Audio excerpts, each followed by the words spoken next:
Ma'am, a neighbor reported someone matching your description acting suspiciously around this property. I need you to show me some ID and explain what you're doing here. Officer, I'm standing on my own front porch. I just moved in this morning. Is there a law against standing on your own Don't get property? smart with me. ID, now. Ma'am, a neighbor reported someone matching your description acting suspiciously around this property. I need you to show me some ID and explain what you're doing here. Officer, I'm standing on my own front porch. I just moved in this morning.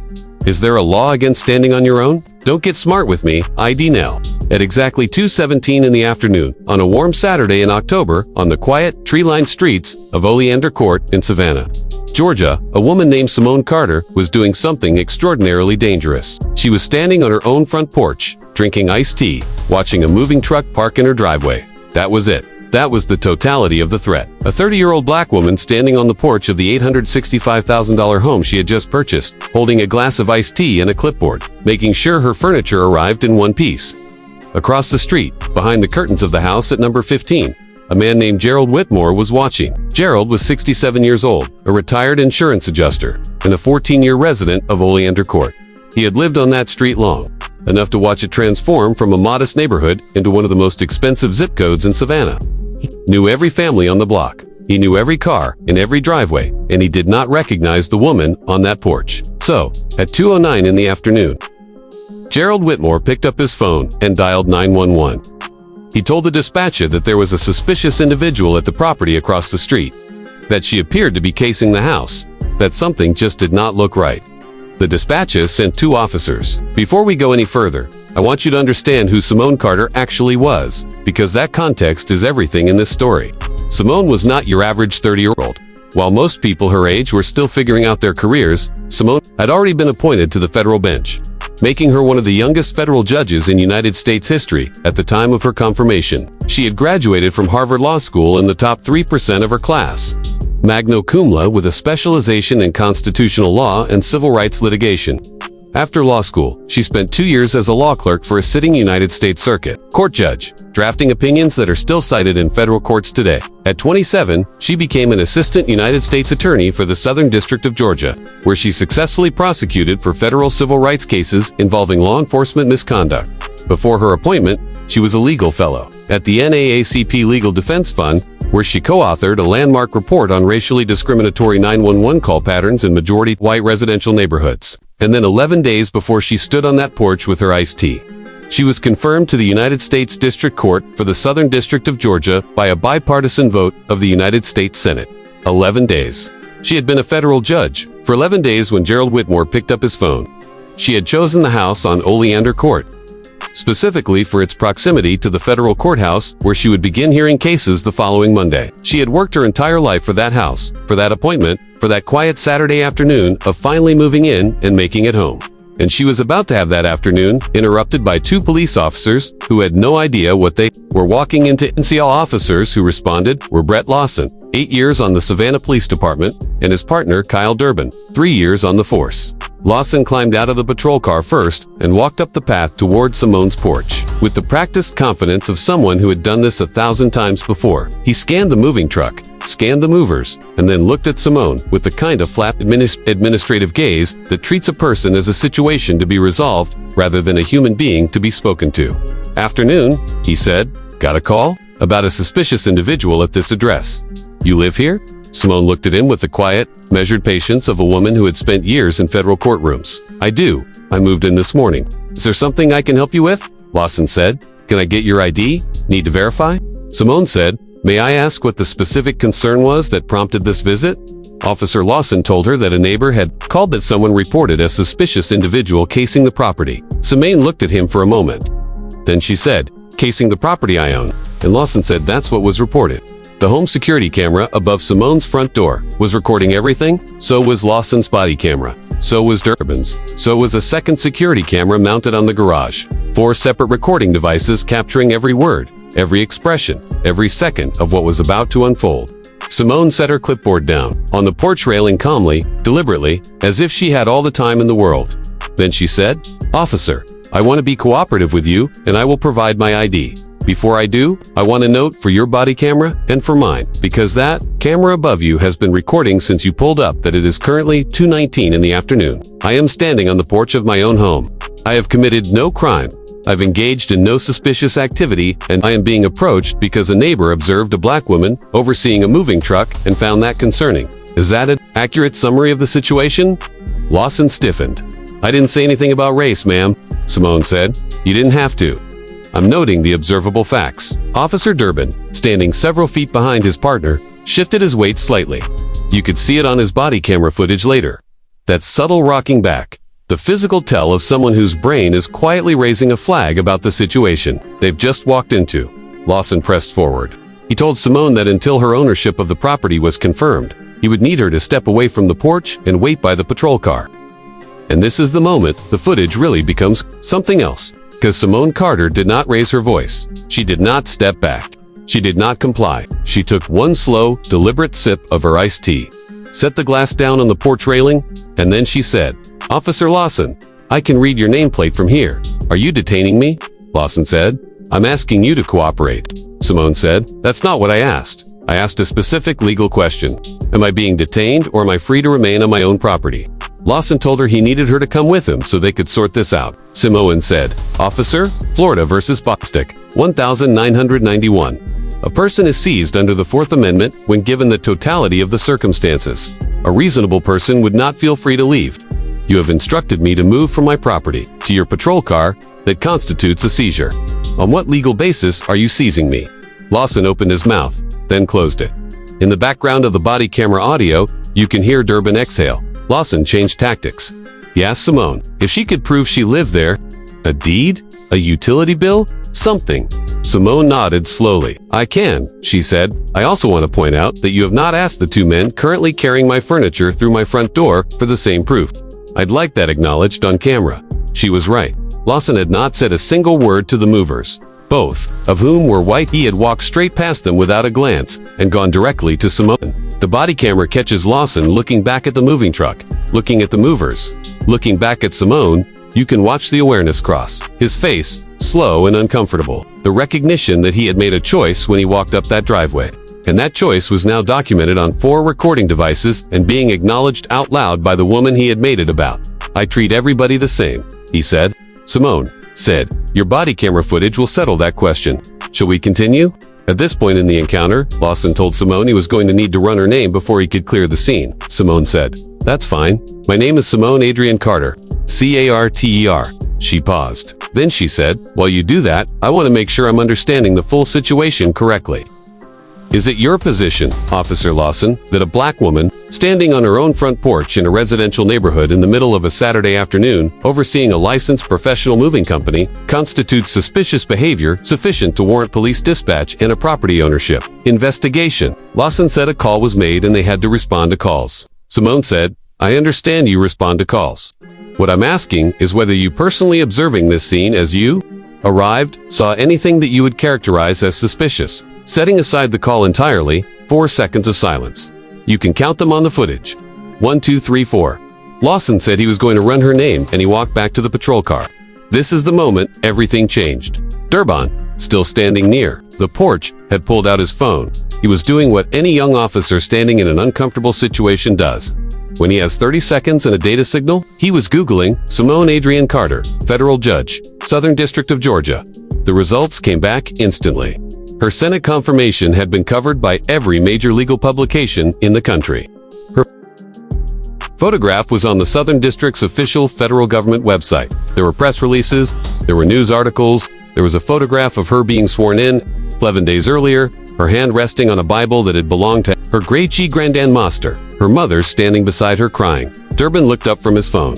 He looked at Simone Carter standing on her porch with her iced tea and her clipboard. He looked at his phone again, and then he walked very quickly to the patrol car and knocked on the window.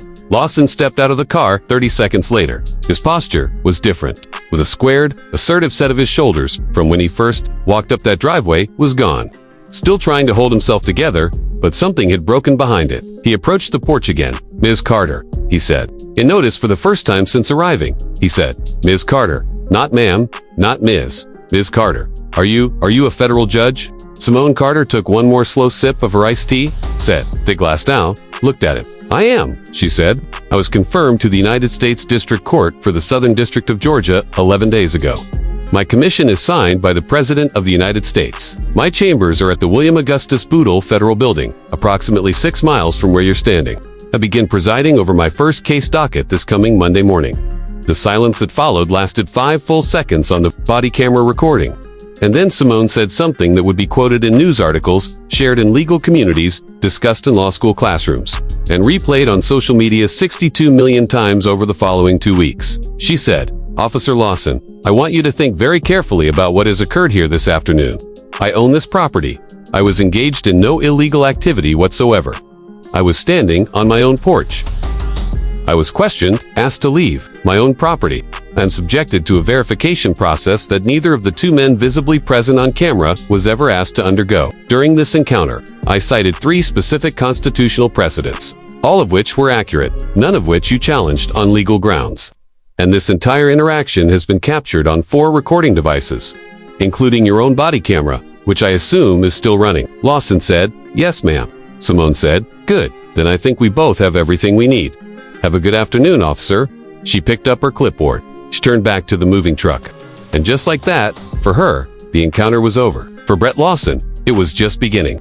Now, most people who go through something like that spend the rest of the day angry, shaken, venting to friends, maybe posting about it online. Most people do not have the presence of mind for hours after being told to leave their own porch by a police officer to produce one of the most legally precise and consequentially devastating formal complaints in the history of the Savannah Police Department's Office of Professional Standards. Simone Carter was not most people. By 6 o'clock that same evening, while her bookshelves were still being assembled and her kitchen boxers were still unpacked, Simone had filed 3 separate formal documents. The first was a formal complaint with the Savannah Police Department's Office of Professional Standards. It was 17 pages long, not a paragraph, not a standard online form. 17 meticulously organized pages with timestamp citations from body camera footage. She had formally requested via written public records request specific constitutional violations, enumerated by case, name, docket number, and year. A chronological reconstruction of the encounter, cross-referenced against officer body camera time, and a closing legal argument that a senior civil rights attorney at the Georgia ACLU later publicly described as, quote, "the best drafted police misconduct complaint I have read in 15 years of civil rights law." The second was a formal letter to the Savannah City Attorney's Office putting the city on legal notice of the incident and its constitutional implications. The third was a formal inquiry submitted through the Department of Justice Civil Rights Division, specifically citing the pattern of racially discriminatory 911 calls in residential neighborhoods and requesting a formal review of Gerald Whitmore's complete call history with Savannah 911 dispatch. She submitted all 3 before dinner. Then she went back to unpacking her books. The Savannah Police Department's Office of Professional Standards received Simone's complaint on the following Monday morning. The same Monday morning, she walked into the William Augustus Boodle Federal Building for her first day on the bench.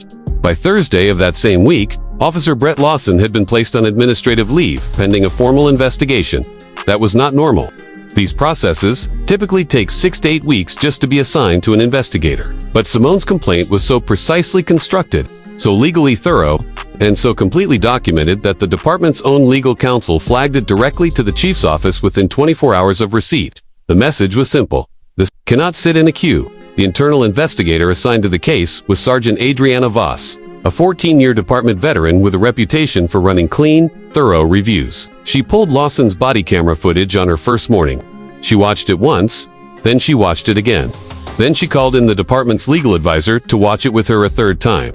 They watched the part where Lawson asked Simone to leave her porch. They watched it at normal speed, and then again in slow motion. They looked at the timestamp showing that Lawson had walked directly past both white male movers without a single word, a single glance, or a single request for identification. Then, Sergeant Voss did something that Simone's complaint had specifically and strategically requested. She pulled Lawson's full 90-day call response record in majorities, white residential zip codes, and referenced it against the demographics of the individuals he had approached during those responses. What she found was not an isolated incident. In the 90 days preceding the Oleander Court encounter, Lawson had responded to 12 calls in majority white residential neighborhoods that were classified as suspicious person or suspicious activity reports. In 11 of those 12 responses, the individual he made primary contact with was a person of color. In 9 of those 11 cases, the caller and the subject of the call were of different races. In 7 of those cases, Lawson had requested identification from the subject, even though no crime had been reported or observed. The pattern was documented. It was systematic, and it was now part of a federal inquiry. Meanwhile, the Department of Justice Civil Rights Division had done exactly what Simone requested. They reviewed Gerald Whitmore's 911 call history. What they found was remarkable, though perhaps not surprising. In 14 years of living on Oleander Court, Gerald Whitmore had placed 31 calls to Savannah 911 dispatch. 31 calls in 14 years from a single residential address in a quiet, low-crime neighborhood. Of those 31 calls, 24 of them, more than 3/4, involved people described by Whitmore as suspicious, unfamiliar, or out of place. The DOJ investigators went back through the dispatch records and cross-referenced descriptions, addresses, and outcomes. In 22 of those 24 calls, the individual reported as suspicious was a person of color. In 19 of those cases, the individual turned out to be a resident, a guest, a service worker, or a delivery person with a completely lawful reason to be exactly where they were. Gerald Whitmore had never, not once in 14 years, called 911 about a white person who turned out to be exactly where they were supposed to be. The DOJ inquiry found that Whitmore's call pattern constituted a documented case of racially discriminatory use of emergency services, and they referred their findings to the Savannah City Attorney for consideration of civil penalties and a formal cease and desist. 6 weeks after the encounter on Oleander Court, the Savannah Police Department released the findings of its internal investigation. The findings were unambiguous. Officer Brett Lawson had violated the department's equal protection policy. He had violated the department's use of stop and identification procedures. He had failed to articulate a lawful basis for requesting that a private citizen vacate their own property. He had applied enforcement standards unevenly and without documented justification based on race. And he had, in the assessment of the investigating officer, demonstrated a pattern of conduct over the preceding 90 days that reflected a systemic failure to apply department procedures in a racially neutral manner. The department recommended termination. Brett Lawson was fired. His 8-year career with the Savannah Police Department ended because he walked up a driveway and told the wrong woman to leave her own porch. Officer Kyle Durbin, his partner, received a formal written reprimand and was required to complete 40 hours of constitutional law and civil rights training before returning to patrol duties. Gerald Whitmore received a formal cease and desist letter from the Savannah City Attorney's Office prohibiting him from using emergency dispatch services to report individuals based on race or appearance without documented criminal behavior. He was also notified that the city was considering a civil nuisance action for the pattern of unfounded emergency calls across 14 years. Local attorneys noted publicly that he could face civil liability exposure related to the harassment and emotional distress his calls had caused. Now, here is where the story takes one more significant turn. Simone